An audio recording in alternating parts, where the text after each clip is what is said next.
Alors bonjour à tous et bienvenue à nouveau sur le Facebook de Polypropool.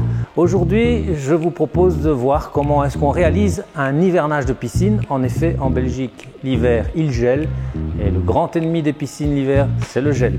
Alors pour effectuer cet hivernage, on a besoin d'un kit d'hivernage et nous allons voir tout de suite de quoi il est composé. Alors il est composé d'abord de deux produits qu'on va utiliser la veille de préférence pour pouvoir bien les mélanger dans la piscine.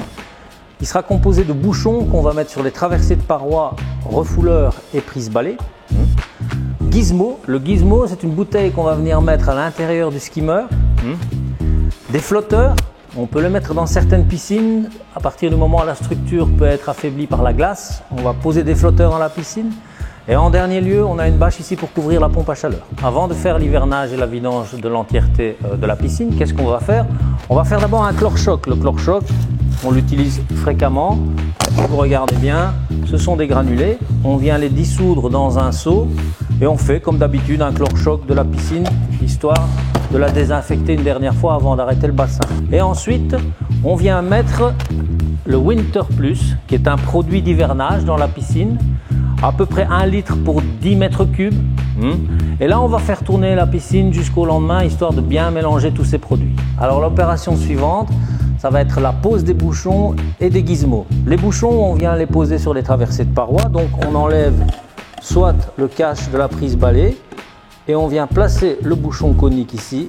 Et grâce à ces bouchons, on va venir obturer les refouleurs et les prises balai. Alors le gizmo est un outil fort important pour l'hivernage.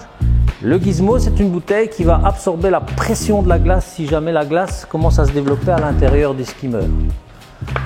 On enlève le couvercle, on enlève le panier. Voilà. Que l'on nettoie pour pouvoir le récupérer en début de saison. Et dans le fond du skimmer, on a un pas de vis et on vient visser cette bouteille à l'intérieur.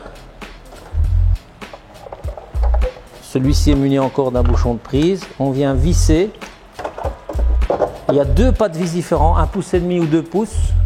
Ici c'est du 2 pouces et on vient le visser à l'intérieur sur le pas de vis qui se trouve au fond du skimmer.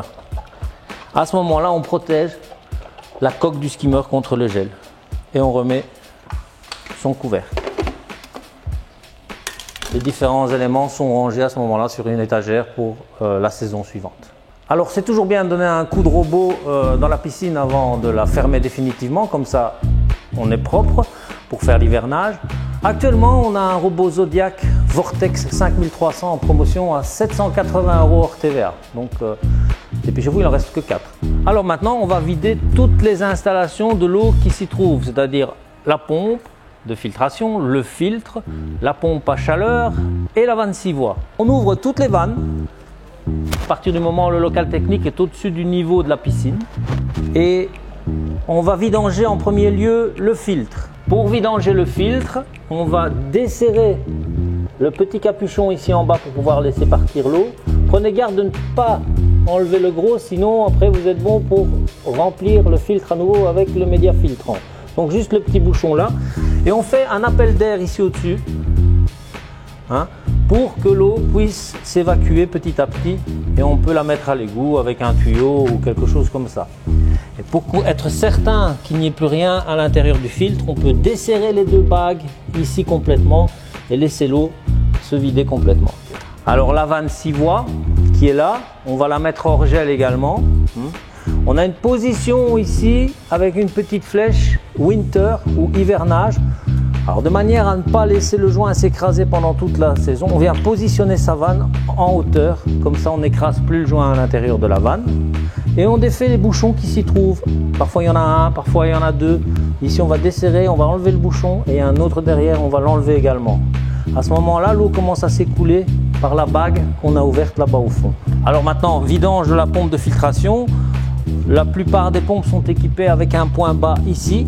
Il faut donc enlever le bouchon et évidemment ouvrir la pompe et nettoyer le filtre. Laisser le couvercle sans le serrer. Sur certains modèles de pompes, prendre bien soin de vérifier si on n'a pas un purgeur encore plus bas, parce qu'il y en a avec un purgeur plus bas, parce que le corps de pompe est en deux parties. Donc c'est important d'aller voir s'il n'y a pas un deuxième bouchon. Et là on laisse l'eau partir. Alors bien sûr, si votre local technique est dans un garage qui est chauffé, donc il est prémuni contre le gel, vous n'êtes pas obligé d'effectuer ces opérations, vous stoppez simplement l'installation et c'est tout, et vous la redémarrez au printemps. Alors la pompe à chaleur, un élément important évidemment à mettre hors gel, on doit enlever toute l'eau qui s'y trouve. Pour faire cette opération là, on desserre les deux bagues qui sont là, après bien sûr avoir pris soin de l'arrêter. Donc on l'arrête, on desserre les deux bagues et on vient dévisser, si vous avez un purgeur, le purgeur qui est ici, on enlève le bouchon et toute l'eau va s'évacuer, comme ça la pompe à chaleur sera complètement vide.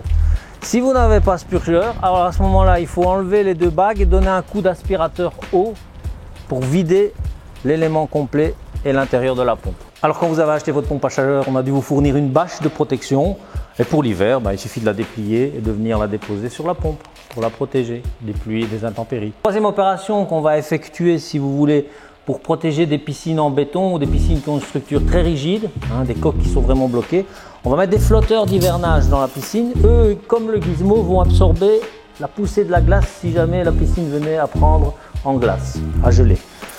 On a des clips, on vient simplement les relier les uns aux autres, comme ceci.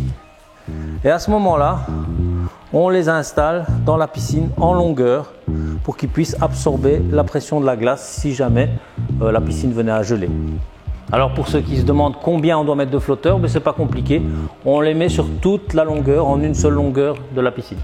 Alors maintenant, il est temps de mettre votre piscine en hivernage parce que les températures commencent à descendre et il faut le faire avant évidemment que les grosses gelées n'arrivent. Entre temps, si jamais vous voulez quand même continuer à profiter de quelque chose de super sympathique pendant l'hiver, vous pouvez toujours venir chez nous acheter un spa.